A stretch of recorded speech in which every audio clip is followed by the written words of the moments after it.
waterfall, known as Khao Phang Waterfall, is a well-known waterfall with limestone cliff collapsing and that became the origin of the name Khao Phang Waterfall.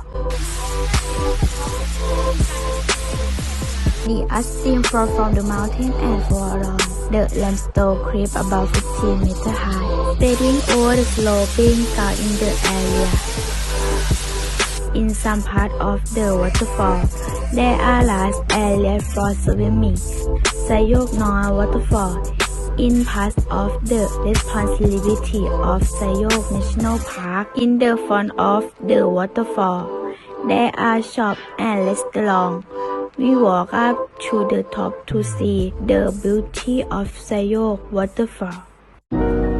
During the short walk, we saw the steam engine from World War II, which Sayok National Park opened to commemorate the World War II, where the Jet Railway was built to Burma.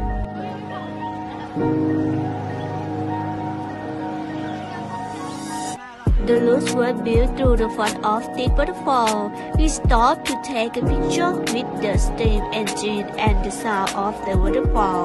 We heard attracted us to reach the source of the sound. This waterfall is located about 2 km from Namtok Station and 60 km from Kanchanaburi on Highway 323 to Sankapuri.